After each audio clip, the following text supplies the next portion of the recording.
All right, in this video, I'm going to be talking about the auxiliary PAL scripts that I use, and there will be a download link below this video. So we're going to get started.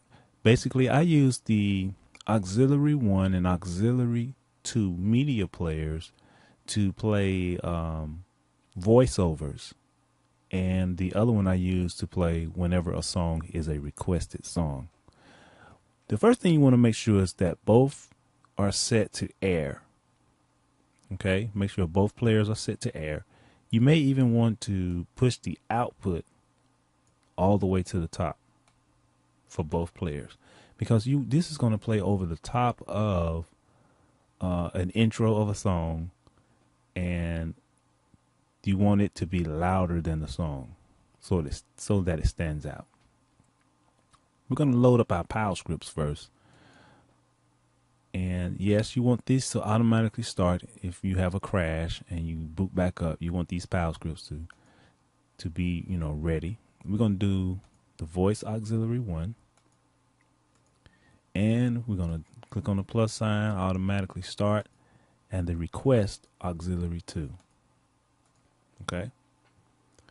Now let's look at what's on the inside of these guys. Let's look at the voiceover. This is the one that plays over a song that has an intro of 5 seconds or more. So I'm going to double click on it.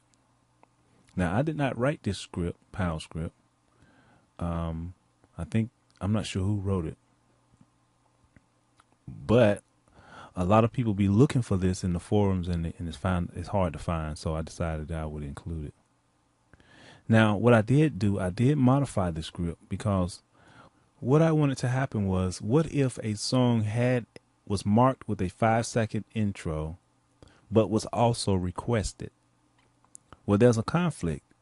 If the voiceover auxiliary PAL tries to play, but it's also a request song, then the request PAL is going to try to play. So what I did was I rewrote both of these so that they don't conflict with each other. If a song has a 5-second overlay or 5-second intro, then the voice auxiliary, when it's time to run, will run.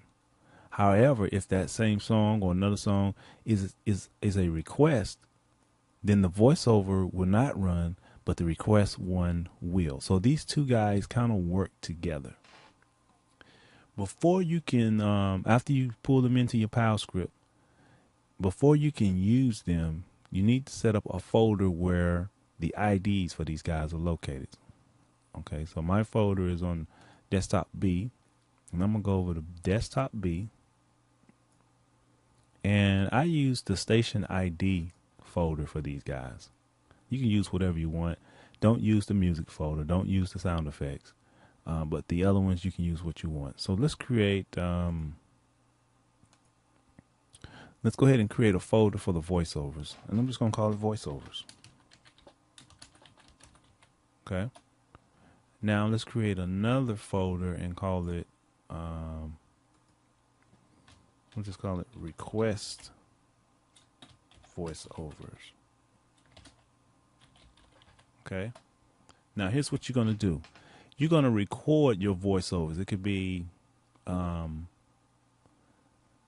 you're listening to the best in R&B and jazz on whatever radio station. Your voiceovers and your request voiceovers need to be 10 seconds or less. If it's longer than that, sometimes you'll get away with it, but a lot of times it just clashes. They start singing while it's going. So make sure your voiceovers and your request voiceovers are 10 seconds or less. Okay. Now, you notice we don't have any voiceovers in here. Basically, in the videos, I just want to show you how to set things up. Okay, so we have our folder. Remember them, voiceovers and request voiceovers. Now I'm going to go back to my desktop C where my PAL scripts are located. And for the voiceover auxiliary 1 PAL, I want to make sure that the folder that it's pulling from is the one that says voiceovers.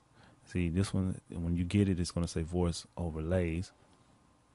So we're just going to change that to voiceovers. And I believe that's the only thing you have to change in the PAL script. And I'm going to go up here to File, Save. Okay. Now let's go down here to the request announcer.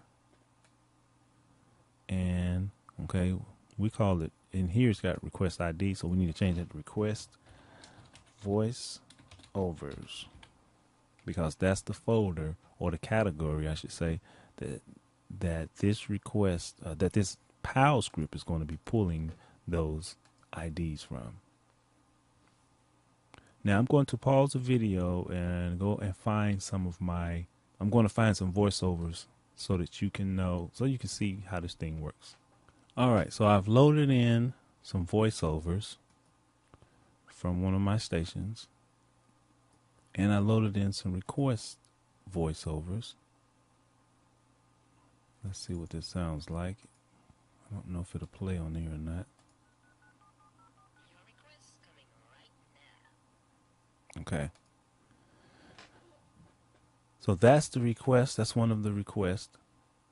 And let's listen to one of the voiceovers so you can get an idea of what a voiceover look, what I be doing.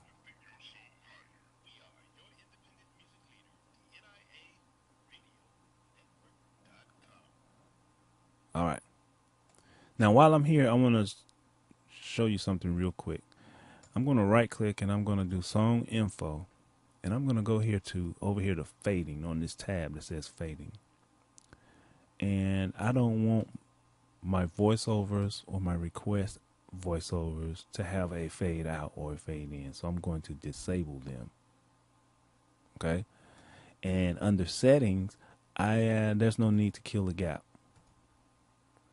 Now, the reason why I do that is because that prevents the word, the last part of the words being chopped off,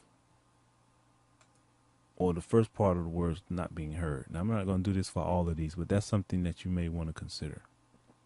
Now, let's go back over to desktop to see where my PAL scripts are, and let's run this one. This one is for auxiliary 1. So when I run it, it's just going to go over and it's going to load in to auxiliary 1, one of those drops. So it's running.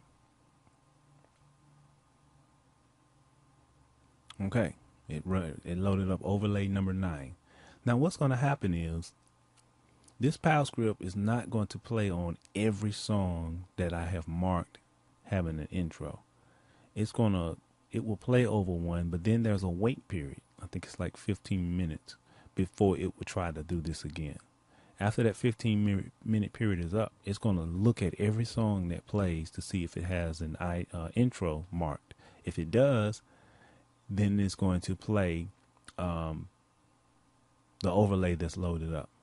So these overlays will always be loaded up and ready to go. It doesn't load them up at the time of an intro on a song. It loads them up ahead of time so that when it finds a song that has an intro, then it will load. It'll be ready to go. Now let's run the request PAL, and it should load up in auxiliary 2, one of the request drops. Okay. And essentially, that's all you have to do with those PAL scripts. They're ready to go. If you're using the request system, whenever a song is requested, this PAL, this auxiliary 2 will play that, hey, this song is a request. All right. Hope this has been informative. Okay.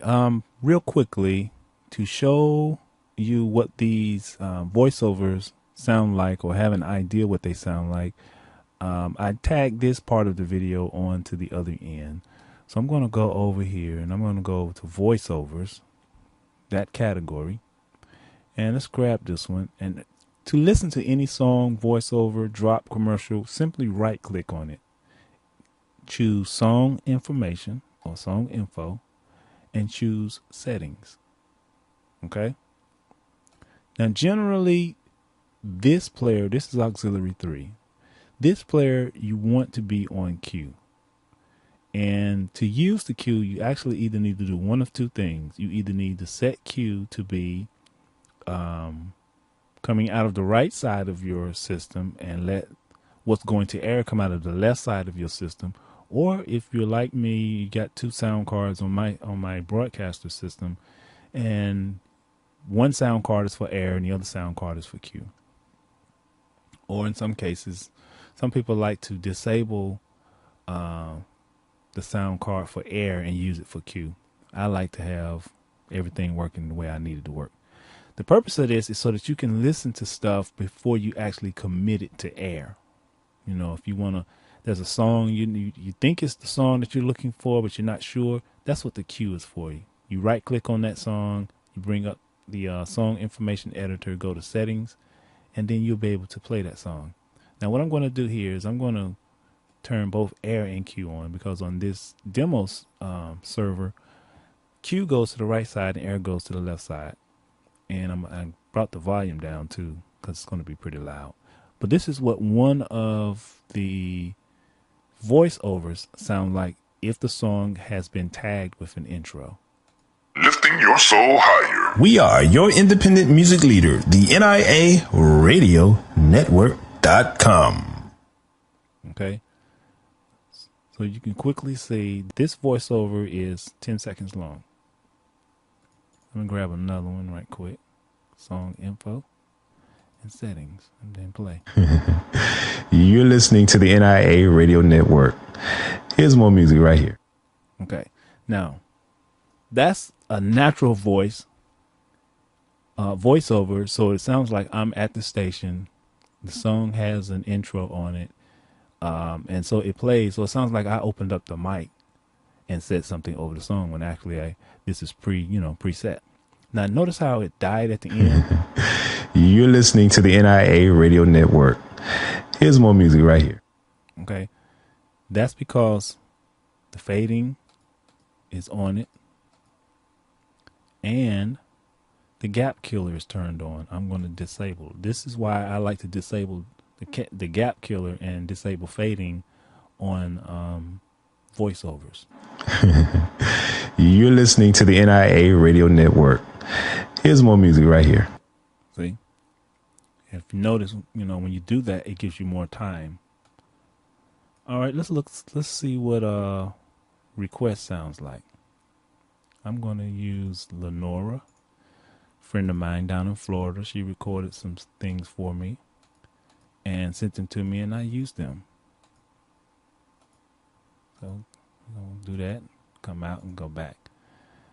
Here's what one of my request drops sounds like. Request voiceover. Here's another hot request.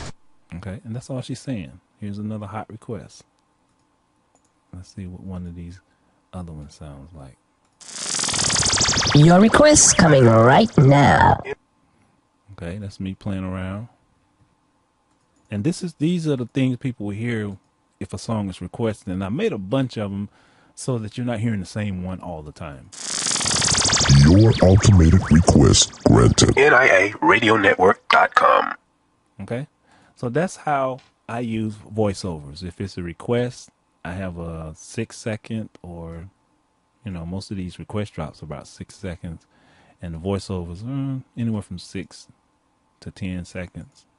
I've had some 12-second ones. Smooth R&B, classic soul, and inspiration for the soul. You're listening to the NIARadioNetwork.com.